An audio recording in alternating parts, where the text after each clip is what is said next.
How long did you pray to be a nurse? Wasn't you fighting tooth and nail to be a nurse, and now you sitting up here talking about you don't want to be a nurse?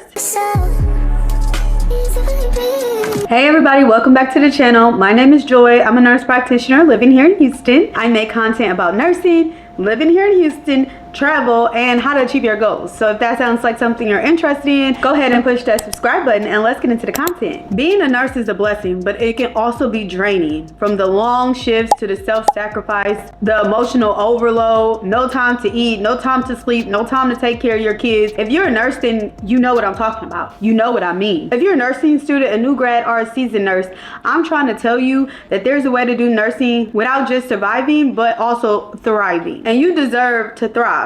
Today's video is going to be helpful because it's going to give you some healthy tips that you can do in order to keep yourself happy and energized and loving your job. These habits have changed my life, and I know that they can be helpful for you too. Let's start with the morning routine, because the morning routine, it matters, girl, it matters. Starting your day on purpose makes a big difference in your day. Whether you're working days or nights, it's really about how you wake up and how your morning routine is set up. That'll let you know what kind of day you're gonna have. With my morning routine, I started off the night before. I don't wanna wake up in the morning checking my phone. I don't want that to be the first thing that I do. I also keep my water bottle next to the bed because I want to wake up chugging as much water as I possibly can when I first wake up. I start with some quick affirmations, and I always tell God, thank you for waking me up, thank you for my life, thank you for my brain, thank you for my hands, thank you for my feet. I always just say I'm so thankful before my feet even hit the ground, and that right there starts off my day. Even if I know that I'm running late, I still take the time to be intentional about how I start my day. Habit number 2 is, like I said before, I get everything ready the night before. So my morning routine starts the night before. I lay out my scrubs, I lay out my lunch, what I'm gonna take for work, because I work 24-hour shifts, so I need to have really a breakfast, lunch, snack. I put all that in my lunchbox.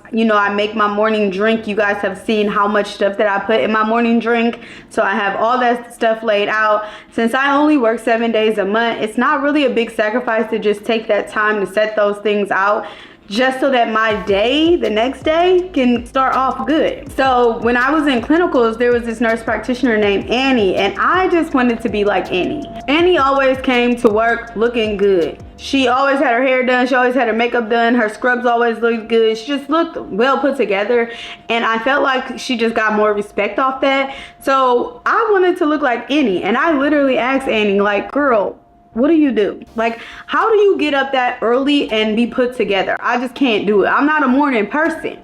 And she was like, girl, I'm not a morning person either. I just set everything out the night before.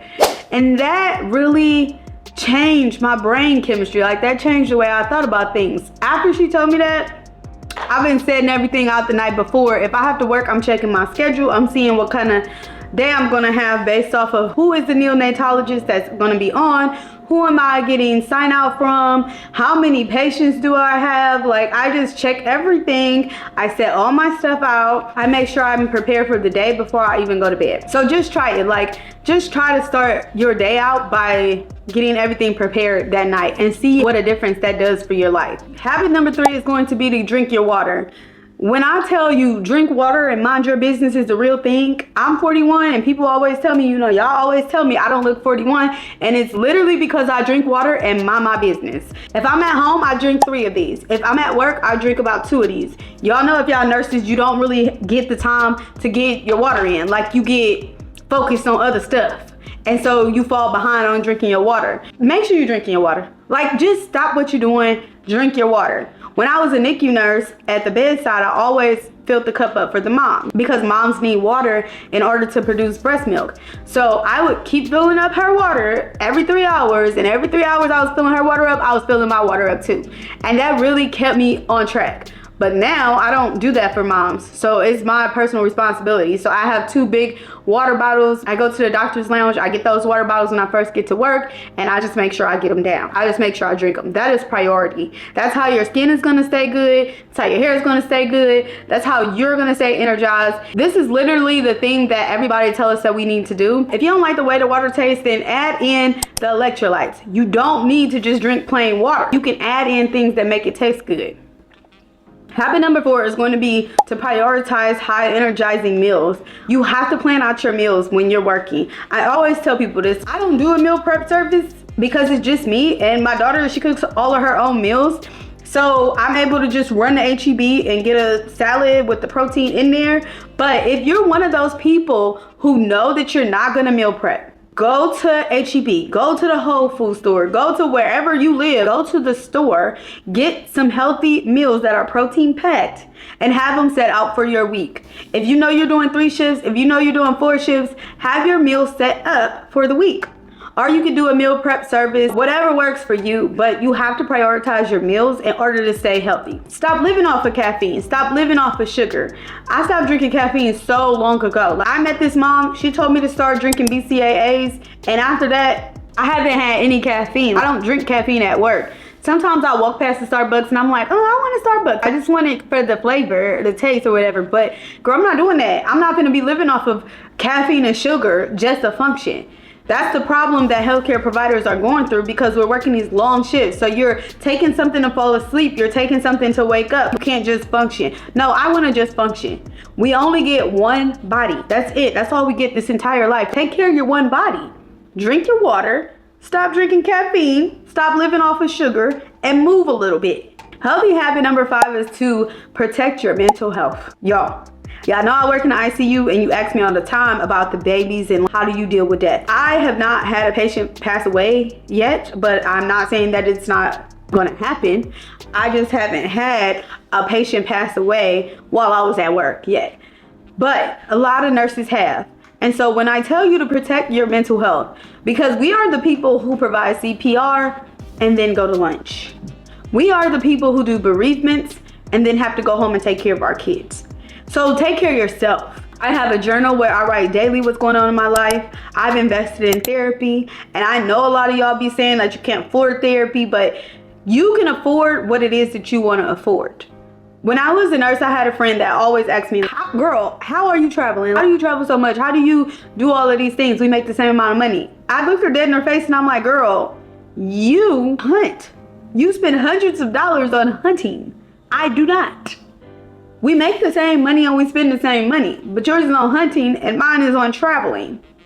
So what I'm saying is most jobs offer a little bit of therapy for free. And then also, if you have to pay the copay for therapy, just pay it. I mean, my copay is $95. I feel like that's expensive. At my old job, my copay was $25 for therapy.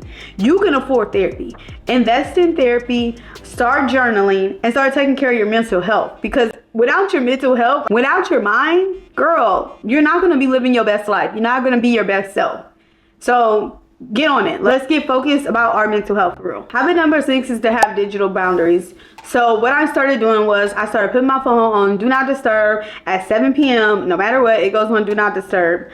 Also, I set timers. So if I know I need to do something like clean my room, I'll set a 15-minute timer and I'll just do as much as I can do in that 15 minutes and then I'm done. Sometimes I'm tired. I work a 24-hour shift. Last night I worked a 24-hour shift and I still needed to film today.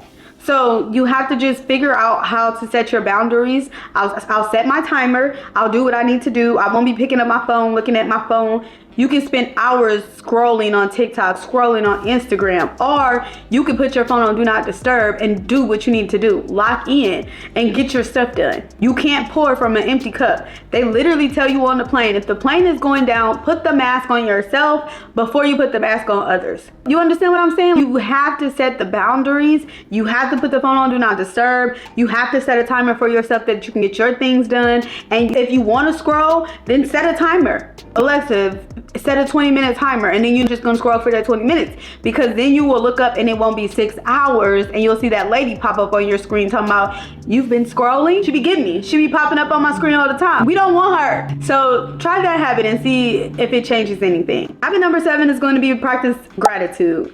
Y'all, it doesn't matter what kind of day I'm having. I always just try to be thankful for what I have, because I remember praying for what I have. Whenever it was hard in the beginning, when clinicals was hard, I used to be like, I don't want to go to work. I just did not want to go to work. But I always had to tell myself, girl, how long have you been saying you want to be a nurse practitioner? And now you're finally a nurse practitioner.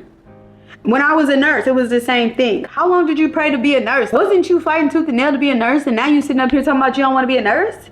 No, practice gratitude. I always tell you, if you don't like your job, with nursing, there's a lot of different things you can do. You do not have to be stuck. So just be thankful. I always tell God thank you no matter what. I always do my breathing exercises and make sure I'm breathing in happiness and joy, and I can put on my best personal self. If I'm not doing that, people notice it around me. They're like, oh, what's wrong with you? You acting different. Because they know that I've let the stress get to me. It just consumes me, and they can tell.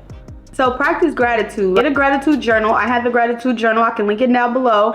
Practice that so that you can every day just understand what God has really done for you. Even when the days are hard, there's still things to be grateful for. And going into habit number 8, which is practice breathing exercises. I started watching YouTube channels on breathing exercises. I'm trying really hard to be calm because I'm not a calm person. I'm an Aries. We are a fire sign. And I'm trying really hard to just be a calm person. So I started reading books on being calm. I started practicing breathing exercises. So now when I'm in the car going to work, and when I get to work, when I'm walking into work, when I'm going to the unit, this is me. Breathe in confidence. Breathe out anxiety. Bring in happiness and joy. Breathe out stress. I'm physically doing this.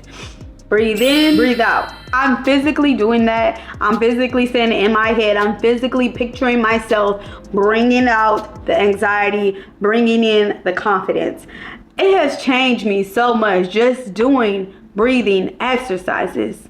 I'm trying to tell you, just try it. There's some YouTube channels that go over breathing exercises. If you want to practice it on a YouTube channel, there's some audiobooks that I'm listening to about calm. If you guys want to know what those books are, just leave me a comment down below. I will tell you what those books are. I use the Libby app. That app is free, and you just go on there and you sign up. You can listen to all the audiobooks you want. So try that. So habit number 8 is important because I hate working out. I'm not a workout person. I did Pilates for a while. I like Pilates, but I didn't really see a difference in my body, and it was expensive. You're paying $150 a month and you're not getting no type of change. I just couldn't. So I work out at my gym in my apartment. I have stuff that I have in my apartment. At work, we have a treadmill and weights, and I just try to do that. But what I've started doing is just 10 minutes. Just focus on 10 minutes. If I do the kettlebell swings, I'll do 25 of them, and I'll try to do that 3 times a day. Just do 10 minutes. 10 minutes of squats, 10 minutes of walking. Just do it. If you're a person who don't like to work out like me, do something. We have to move our body, because if you don't use it, you lose it. Something else I want to do this year is I want to learn how to do the splits, y'all. I'm not flexible at all, and I got bad knees. I've had knee surgery, but I want to learn how to do the splits. So I'm gonna start watching YouTube videos on how to do the splits. I'll keep y'all posted on if I get there or not. No, I'll keep y'all posted on when I get there. But challenge yourself. Let me know what the challenge is that you're gonna put on yourself, because that's my challenge. I want to be able to do the splits. So comment below and tell me what y'all gonna do. One of these habits you have to try. If you're not going to do all of them, just do one of them. Just let me know what it is. We're going to stay together on this. We're going to keep checking in. We're going to be each other's support system. And we're going to come back and see who did what. Who really committed to the cause. Habit number 10 is staying connected with people. Nursing can be lonely, especially as a nurse practitioner. Like as a neonatal nurse practitioner, I'm in the hospital alone. The doctor comes around with me during the day, but then it's just me. When you're at the bedside, at least there's usually another nurse somewhere around that you can talk to, but that's not the case most of the time. If you're a nurse practitioner, you're on your own.